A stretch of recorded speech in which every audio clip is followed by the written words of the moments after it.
1 முதல் 12ஆம் வகுப்பு வரை CPSE வீடியோ கிளாஸஸ் உடன் பல டெஸ்ட் பயிற்சி IIT, JEE, SSC, பேங்கிங் த்திலிருந்து பாராசூட் மூலம் குதிக்கத் தயாராகும் டாம் என்பவருடன் படம் தொடங்குகிறது. அவர் குதிக்கும் போது நியூயார்க்கில் இன்னும் கட்டுமானத்தில் இருக்கும் மிக உயரமான கோபுரத்தின் மீது இறங்குகிறார். இது அவருடைய கோபுரம் என்று நாம் அறிகிறோம். இந்த கோபுரம் 1 மாதத்திற்குள் தயாராகிவிடும் என்றும் இது வட அமெரிக்காவிலேயே மிக உயரமான கட்டிடமாக இருக்கும் என்றும் அவர் பத்திரிகையாளர்களிடம் கூறுகிறார். சிகாகோவில் கட்டப்பட்டு வரும் பாரகன் என்ற போட்டி கோபுரத்தை பற்றி ஒரு பத்திரிகையாளர் கேட்கும்போது அதன் உரிமையாளர் அது டாமின் கோபுரத்தை விட உயரமாக இருக்கும் என்று கூறுகிறார். அதற்கு டாம் தனக்கு எந்த கருத்தும் இல்லை என்றும் அதில் ஆர்வமில்லை என்றும் கூறுகிறார்.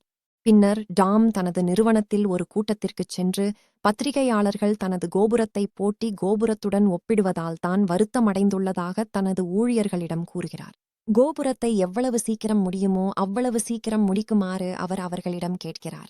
கூட்டத்தின் போது டாமின் மனைவி லாரா அவரை அழைக்கும்போது அவரது தனிப்பட்ட உதவியாளர் இயன் பதிலளித்து டாம் ஒரு கூட்டத்தில் இருக்கிறார், இப்போது பேச முடியாது என்று கூறுகிறார். இது லாராவை கோபப்படுத்துகிறது. சிறிது நேரம் கழித்து இயன் டாமின் மகன் டேவிட்டிடம் பேசுகிறார். போட்டி கோபுரமான பாரகனில் இன்னும் பயன்படுத்தப்படாத இரும்பு கம்பிகள் நிறைய மிச்சம் இருப்பதாக டேவிட் அவரிடம் கூறுகிறார். இதன் பொருள் அது இன்னும் முடியவில்லை, மேலும் அவர்கள் இவர்களை விட உயரத்தில் மிஞ்சிவிடக்கூடும்.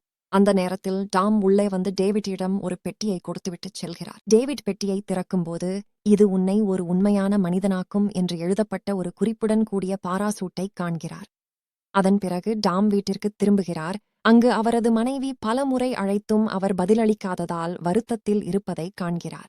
அவர் மன்னிப்பு கேட்டு தனக்கு வேலை அதிகமாக இருந்ததாக விளக்குகிறார். லாரா ஒரு பரிசை தயாரிப்பதில் மும்முரமாக இருப்பதால் டாம் ஆர்வமாக இருக்கிறார். நாளை தங்களது மகள் ரெபெக்காவின் பிறந்த நாள் என்று லாரா அவரிடம் கூறுகிறார். டாம் ஆச்சரியப்படுகிறார், ஏனென்றால் அவர் அதை மறந்துவிட்டார் மற்றும் எந்த பரிசும் வாங்கவில்லை. என்ன வாங்குவது என்று அவர் லாராவிடம் கேட்கும்போது அவர் ரெபெக்காவிடமே கேட்க வேண்டும் என்றும் நாளை பிறந்த நாள் விழாவிற்கு தாமதமாக வரக்கூடாது என்றும் கூறுகிறார். பின்னர் டாம், லாரா மற்றும் ரெபெக்கா குழந்தைகளுக்கான ஒரு தொண்டு நிகழ்ச்சிக்குச் செல்கிறார்கள். மேலும் டாம் இந்த நிகழ்ச்சியை 7 ஆண்டுகளுக்கு நடத்த ஒப்புக்கொண்டதை நாம் அறிகிறோம்.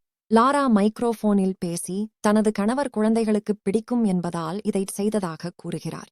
அவருக்கு பணம்தான் முக்கியம் என்று அவளுக்கு தெரிந்ததால் அவள் இதை நக்கலாகச் சொல்கிறாள். மறுநாள் டாம் ரெபெக்காவுடன் பூங்காவில் நடைபயிற்சி செல்கிறார். ரெபெக்கா தனது பிறந்த நாளுக்கு ஒரு பூனை வேண்டும் என்று அவரிடம் கூறுகிறாள். ஆனால் டாமிற்கு பூனைகளை பிடிக்காது என்பதால் அதை பற்றி யோசிப்பதாக கூறுகிறார். அதன் பிறகு டாம் தனது நிறுவனத்திற்குச் சென்று ரெபெக்காவின் பிறந்த நாள் பரிசுக்கான யோசனைகளை பெற தனது ஊழியர்களை கூட்டுகிறார். ரெபெக்காவிடம் அவளுக்கு என்ன வேண்டும் என்று கேட்க வேண்டும் என்று இயன் பரிந்துரைக்கிறார். அவள் ஏற்கனவே தனக்கு ஒரு பூனை வேண்டும் என்று கூறிவிட்டாள், ஆனால் தனக்கு விலங்குகளை பிடிக்காது என்று டாம் அவரிடம் கூறுகிறார். இதற்கிடையில் டாமின் முன்னாள் மனைவியும் டேவிட்டின் தாயுமான மேடிசன் தனது மகள் நிக்கோல் மற்றும் தனது நாய்களுடன் ரெபெக்காவின் பிறந்தநாள் விழாவிற்காக லாராவின் வீட்டிற்கு வருகிறார். லாரா டாமை பற்றி புகார் செய்யும்போது மேடிசன் அவளுக்கு ஒரு வழக்கறிஞரின் அட்டையை கொடுத்து டாமை விவாகரத்து செய்யுமாறு பரிந்துரைக்கிறார். நிக்கோல் ரெபெக்காவின் அறையில் அவளுடன் அமர்ந்து ரெபெக்காவைப் போலல்லாமல் தான் தனது அப்பாவுடன் நேரம் செலவிடுவதைப் பற்றி அவளை கேலி செய்கிறாள். கூட்டத்தை முடித்த பிறகு ஒரு செல்லப்பிராணி கடைக்குச் செல்லும் டாமிடம் நாம் மீண்டும் வருகிறோம். அங்கே ஒரு பூனை அவரை பற்றி கொண்டுவிட மறுக்கிறது. பூனை தனது உரிமையாளரை தேர்ந்தெடுக்கும் என்றும் இந்த பூனை அவரை தேர்ந்தெடுத்துள்ளதாகவும் கடையின் உரிமையாளர் கூறுகிறார். அந்த நேரத்தில் போட்டியாளரின் கோபுரம் வட அமெரிக்காவிலேயே மிக உயரமானதாக இருக்கும் என்று டாம் செய்திகளில் கேட்கிறான். அவன் கோபமடைந்து பூனையை ஒரு பெட்டியில் எடுத்துக்கொண்டு அங்கிருந்து கிளம்புகிறான். கடை உரிமையாளர் தனது கண்களில் ஒரு விசித்திரமான பார்வையுடன் பூனைகளிடம் பேசுகிறார். பிறந்தநாள் விழாவில் டாம் வராததால் லாரா வருத்தமடைகிறாள். ரெபெக்கா அவனிடம் ஒரு துண்டு கேக்கை அவனுக்காக எடுத்து வைக்கச் சொல்கிறாள். டாம் தனது கோபுரத்திற்குச் சென்று மேல் தளத்திற்குச் சென்று ஈயனுடன் பேசுகிறான். அவன் கோபுரத்தை நீட்டித்து போட்டியாளரின் கோபுரத்தை விட உயரமாக மாற்ற முயற்சிப்பதாக கூறுகிறான். டாம் கோபமடைந்து அந்த யோசனை முட்டாள்தனமானது என்று கூறுகிறான்.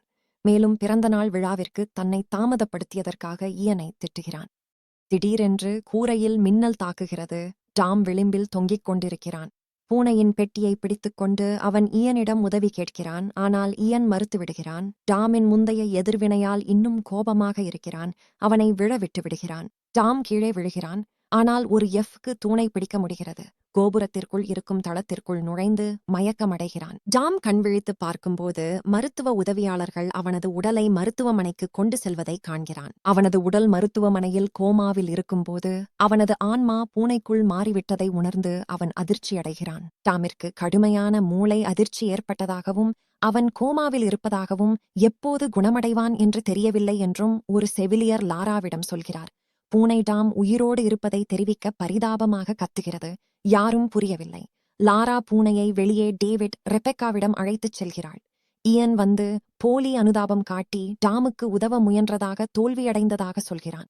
பூனை டாம் கோபமடைந்து இயனை ஒரு துரோகி என்று அழைக்கிறது. இந்த நேரத்தில் அனைத்தையும் கவனித்துக் கொண்டிருந்த செல்லப்பிராணி கடை உரிமையாளர் பூனையை அணுகி அதனிடம் பேசுகிறார். அவரால் பூனைகளுடன் தொடர்பு கொள்ள முடியும் என்பதை நாம் அறிகிறோம்.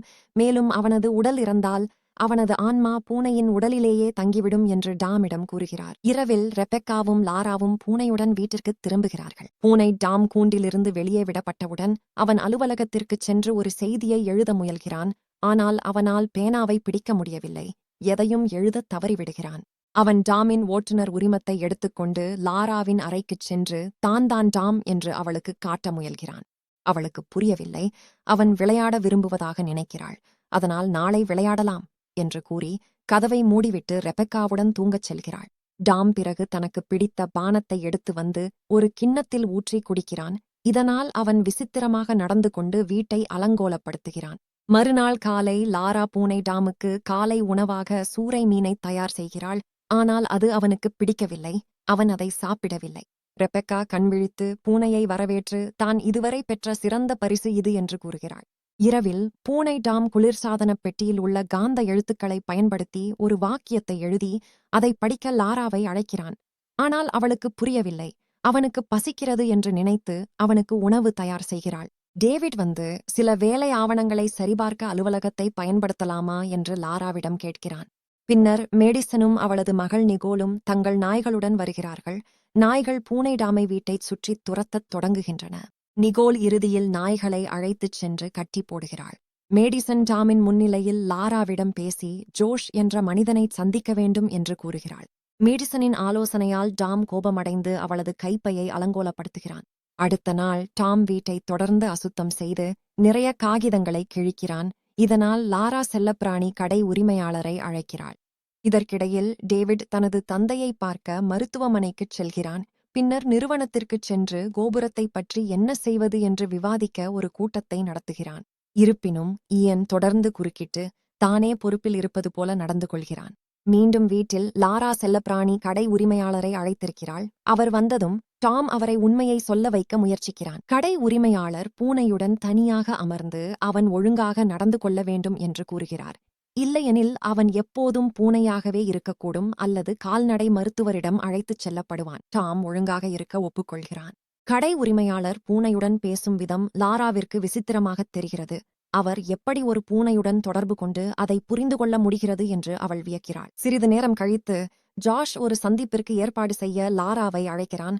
டாம் இதை கேட்டுவிட்டு அவளுடன் செல்ல முடிவு செய்கிறான். அவன் ஜன்னல் வழியாக குதித்து லாரா கவனிக்காமல் அவளுடன் காரில் பதுங்குகிறான். இந்த நேரத்தில் இயன் தன்னிடம் ஆலோசிக்காமல் நிறுவனத்தில் புதிய மற்றும் விசித்திரமான முடிவுகளை எடுப்பதால் டேவிட் அவன் மீது அதிக விரக்தியடைகிறான்.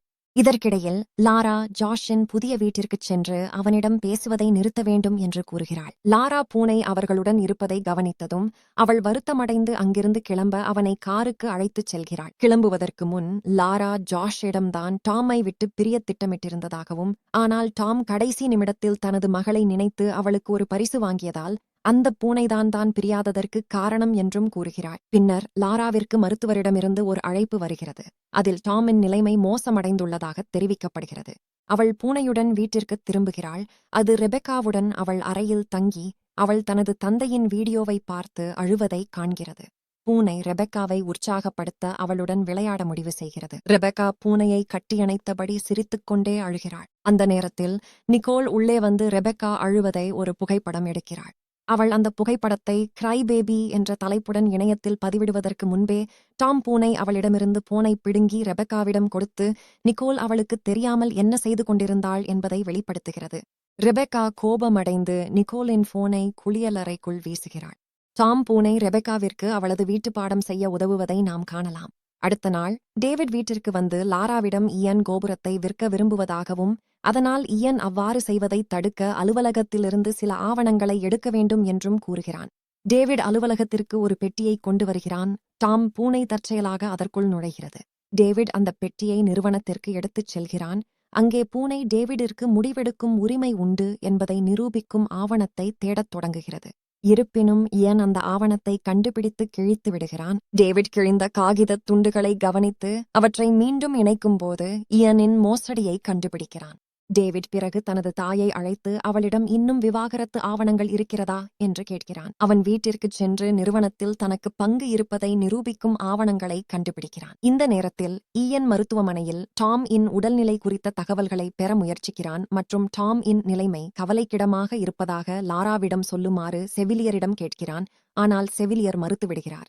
அடுத்த நாள் காலை இயன் லாராவின் வீட்டிற்குச் சென்று அடுத்த நாள் கோபுரத் திறப்பு விழாவில் அவள் ஏன் கலந்து கொள்ளவில்லை என்று கேட்கிறான். லாரா அவனிடம் தனக்குச் செல்ல விருப்பமில்லை என்று கூறுகிறாள். டாம் இறக்கக்கூடும் என்றும் அவனுக்காக அவள் தன் வாழ்க்கையை நிறுத்தி வைக்கக் கூடாது என்றும் இயன் அவளிடம் கூறுகிறான். டாமை உயிர்காக்கும் கருவியிலிருந்து அகற்றுவது அவனுக்கு நல்லது என்று அவன் பரிந்துரைக்கிறான். இதை கேட்ட பூனை இயனை தாக்கி அவனது உடையை கிழிக்கிறது. இயன் கோபமடைந்து லாரா பூனையை ஒரு காப்பகத்திற்கு அழைத்துச் செல்ல வேண்டும் என்று கட்டளையிடுகிறான். இயன் பின்னர் நிறுவனத்திற்குச் சென்று டேவிட் ஒரு கூட்டத்தை நடத்துவதை காண்கிறான். இயன் ஆத்திரமடைந்து டேவிட்டை நிறுவனத்தை விட்டு வெளியேற்றுகிறான். இதற்கிடையில் ரெபெக்கா பூனையை மீண்டும் செல்லப்பிராணி கடைக்கு அழைத்துச் செல்கிறாள். கடை உரிமையாளர் அவள் ஏன் இப்படிச் செய்ய விரும்புகிறாள் என்று கேட்டபோது தன் குடும்பத்தினர் பூனையை தவிர்க்க விரும்புவதாக அவள் அவனிடம் கூறுகிறாள். அவள் மேலும் அந்த பூனையை பற்றிதான் என்ன நினைக்கிறாள் என்றும் அது எப்படி அவளுக்கு தன் தந்தையை நினைவூட்டுகிறது என்றும் கடை உரிமையாளரிடம் கூறுகிறாள். கடை உரிமையாளர் ஒரு பாடலை இசைக்கிறார். ரெபெக்கா பூனையுடன் நடனமாடுகிறாள். பாடல் முடிந்ததும் அவள் இன்னும் பூனையை திருப்பித் தர விரும்புகிறாளா என்று அவர் கேட்கிறார். அதற்கு அவள் இல்லை என்று கூறுகிறாள். ரெபெக்கா பின்னர் பூனையை மருத்துவமனைக்கு அழைத்துச் சென்று தன் தந்தையின் ஆன்மா பூனையில் இருப்பதாக தன் தாயிடம் கூறுகிறாள். ஆனால் லாரா அதை நம்பாமல் அவளை டாமின் அறையிலிருந்து வெளியே அழைத்துச் செல்கிறாள். இந்த நேரத்தில் டேவிட் தனது தந்தையின் அருகில் இருந்து தனது திட்டத்தை முடிக்க முடியாததற்காக மன்னிப்பு கேட்கிறான். அவன் டாமிடம் தன் தந்தை விரும்பியபடியே கோபுரத்திலிருந்து குதிக்கப் போவதாக கூறுகிறான். அதாவது அவன் தற்கொலை செய்து கொள்ள திட்டமிடுவதை குறிக்கிறான். பூனை அவனை தடுக்க அவன் பின்னால் ஓடுகிறது. டேவிட் கோபுரத்திற்குச் செல்கிறான். பூனையும் அவனை பின்தொடர்கிறது. டேவிட் கூரையிலிருந்து குதிக்கிறான். செய்தியாளர்கள் அனைவரும் அந்த தருணத்தை படம் பிடிக்கிறார்கள். பூனை அவனை காப்பாற்ற முயற்சி செய்ய அவன் பின்னால் குதிக்கிறது. இருப்பினும் டேவிட் தனது தந்தை கொடுத்த பாராசூட்டை அணிந்திருந்தான். பூனையை பார்த்த பிறகு அவன் பாராசூட்டை திறந்து அந்த பகுதி முழுவதும் வானவேடிக்கைகளுடன் பாதுகாப்பாக தரையிறங்குகிறான். இது கோபுரத்திற்கு ஒரு பிரம்மாண்டமான திறப்பு விழாவாக அமைகிறது. பூனை தரையில் விழுந்து இறந்து விடுகிறது. அந்த தருணத்தில் டாம் மருத்துவமனையில் லாரா மற்றும் ரெபெக்காவுடன் மகிழ்ச்சியாக விழித்தெழுகிறான். மேலும் நடந்ததை டேவிட்டிடம் தெரிவிக்க அவனுடன் பேசுகிறான். டேவிட் கேமராவை பார்த்து தன் தந்தையிடம் மீண்டும் வருக என்று கூறுகிறான். இதனுடன் திரைப்படம் முடிவுக்கு வருகிறது. பார்த்தமைக்கு நன்றி.